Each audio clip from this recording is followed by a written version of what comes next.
अस्सलाम वालेकुम दोस्तों, खबरें ये आ रही हैं कि बाबर आजम की पाकिस्तान टी20 टीम में वापसी हो सकती है और रीज़न ये है कि फ़खर जमान फिट नहीं है और खुदा न खास्ता उनकी फिटनेस का आलम ये भी है कि वो एशिया कप भी खुदा न खास्ता मिस कर सकते हैं।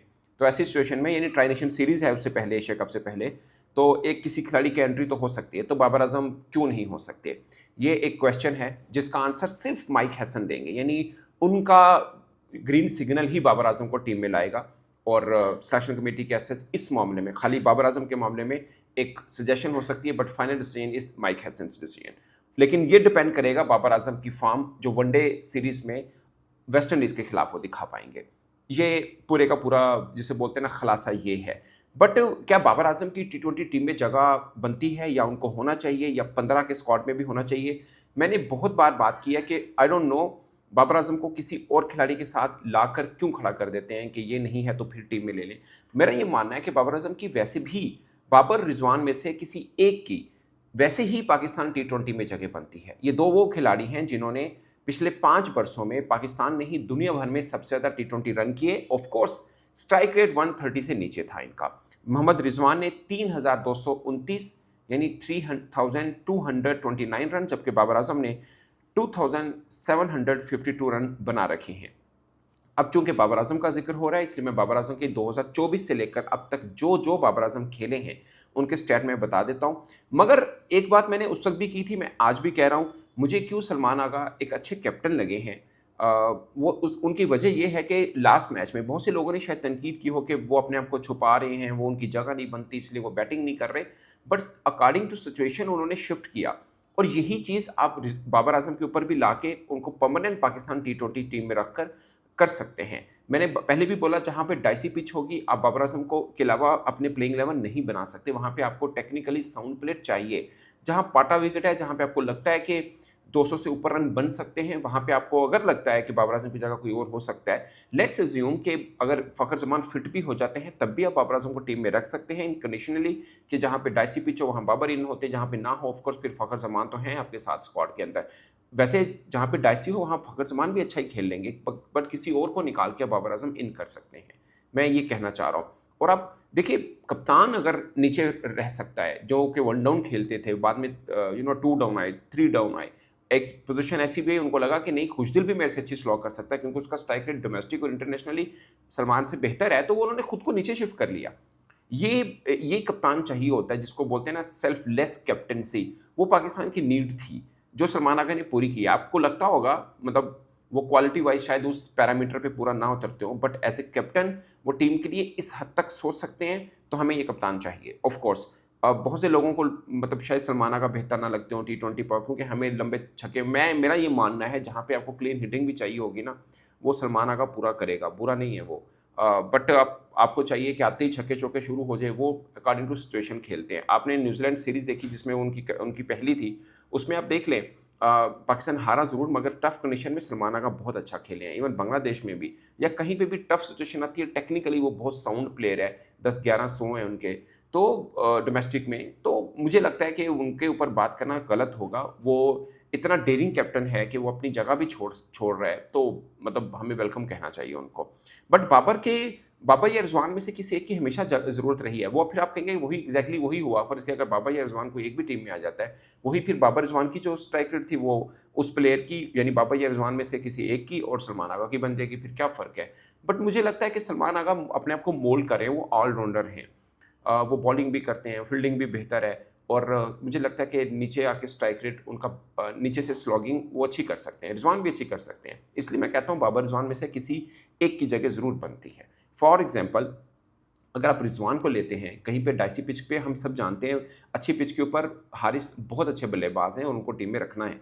बट अगर जहाँ पे भी थोड़ा ऊपर नीचे हुई वहाँ पे हारिस का स्ट्रगल नज़र आता है। वो चाहे हमने बांग्लादेश में देखा, वो हमने वेस्ट इंडीज़ में भी देखा। अगरचे अपने घर के अंदर man of the tournament, man of the series थे, जो 3 मैचेस हमने बांग्लादेश के खिलाफ खेले हैं, ज़बरदस्त वो खेले हैं। तो पार्टी पिच के ऊपर वो बहुत अच्छा खेलते हैं, थोड़ी सी टर्निंग ट्रैक के ऊपर वो फंस रहे हैं। उसमें अब अगर रिजवान को और उनको ऑप्शनल के तौर पे रखेंगे, ये दुनिया भर में होता है। हम शायद समझते हैं कि एक सीनियर प्लेयर उनको लाजमी खिलाना है, वो गलत है। जहाँ पे फंस रही हैं, आपको लगता है कि ये बैट्समैन स्ट्रगल कर सकता है, वहाँ पे आप किसी और दूसरे को चांस दे सकते हैं। अगर हम इस फ्लेक्सिबिलिटी के साथ आ सकते हैं तो मुझे लगता है बाबर रिजवान में से कोई एक हो सकता है। अब मैं आपको बाबर आजम का बता देता हूँ। 2024 स्टार्ट में अब एक्चुअली में 4 सीरीज़ हो गई है, बाबर रिजवान दोनों टीम में नहीं है। स्टार्टिंग फ्रॉम पाकिस्तान टू वो टू न्यूजीलैंड, देन बांग्लादेश ने पाकिस्तान में खेला, फिर पाकिस्तान ने बांग्लादेश में खेला, फिर पाकिस्तान ने वेस्ट इंडीज़ में खेला। इन 4 में बाबर रिजवान के बगैर हम खेले हैं। But starting from start of 2024, जब शहीन शाह अफरीदी कप्तान थे, पाकिस्तान न्यूजीलैंड खेलने गया, 5 मैचेस की सीरीज 4-1 से हम हारे थे। मगर वो बाबर आजम का बहुत ज़बरदस्त टाइम पीरियड था। मैं हैरान हूँ, उसके बाद बाबर आजम के ऊपर ये बहस नहीं बनती थी, बट लोगों ने की। बहुत ज़बरदस्त वो सीरीज़ गई थी बाबर आजम के लिए। मैंने चूँकि वो खुद कवर की थी और उनकी पोजीशन से हट के उन्होंने बैटिंग की थी, सुपर्ब था। मुझे कोई पूछे बाबर आजम का टी20 में ओवरऑल सबसे अच्छा टाइम पीरियड कौन सा, मैं कहूँगा वो सीरीज़ है। क्योंकि वो अपनी पोजीशन पे बैटिंग नहीं कर रहे थे। स्ट्राइक रेट उनका 142 का था, एवरेज उनकी 42 की थी, और 3 फिफ्टियाँ की। 5 मैचेस में 213 रन्स थे। मुनासिब था, बहुत अच्छा था, टफ कंडीशन पे। तो मेरा ख्याल में वो ठीक था। फिर बीपीएल खेलने गए, जो 2024 बीपीएल की बात कर रहा हूँ। 6 मैचेस में 251 यानी 251 रन किए थे, हाईएस्ट 62 था, एवरेज 50 की थी, स्ट्राइक रेट 114 की थी। स्ट्राइक रेट गैर मुनासिब थी, बट बीपीएल में बाज़ वक़्त कंडीशन ऐसी होती हैं कि आपको अच्छी स्ट्राइक रेट नहीं मिलती। जैसे अभी पाकिस्तान ने बांग्लादेश में खेली हैं, तो आपको पता है कैसी पिचेस थी वहाँ पे। वैसे बीपीएल में थोड़ी डिफरेंट होती हैं, रन बनते हैं वहाँ पे, बट ये 2024 का मैं बता रहा हूँ आपको। पीएसएल 2024 में 11 मैचेस में 569 रन थे, 100 था, एवरेज 56 की थी, स्ट्राइक रेट 142 का था। मतलब 142 ही हम मांग करते हैं। जैसे अभी कितनी ज़बरदस्त इनिंग खेली है सरफराज फरहान ने, उनका 140 के लगभग स्ट्राइक रेट है। इवन के लेस देन 140 है साइम का। ऑफ कोर्स वो इंटरनेशनल है, ये पीएसएल की मैं बात कर रहा हूँ। फिर न्यूजीलैंड पाकिस्तान आई, 4 मैचेस में 125 रन किए, एवरेज 31 की थी, 138 का स्ट्राइक रेट था बाबर आजम का, और 150 थी।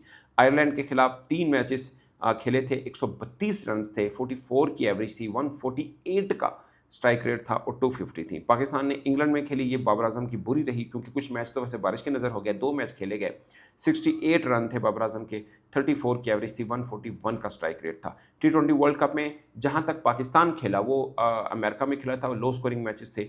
वहां पर 4 मैचेस में 122 रन थे, एवरेज 40 की थी, स्ट्राइक रेट 101 का था।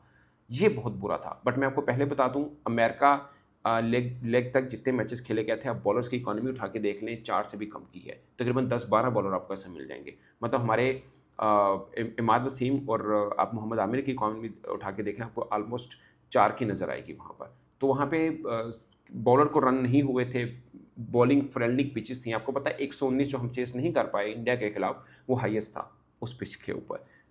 ये है पाकिस्तान इन ऑस्ट्रेलिया। हम ऑस्ट्रेलिया में 3 टी20 मैच खेले, 47 रन थे बाबर आजम के, 15 की एवरेज थी, 142 का स्ट्राइक रेट था। साउथ अफ्रीका में 2 मैच खेले, 31 रन किए, एवरेज 15 की, स्ट्राइक रेट 129 का। ये टूर बुरे रहे बाबर आजम के, ऑस्ट्रेलिया वाला भी, इंग्लैंड वाला भी, और साउथ अफ्रीका वाला भी।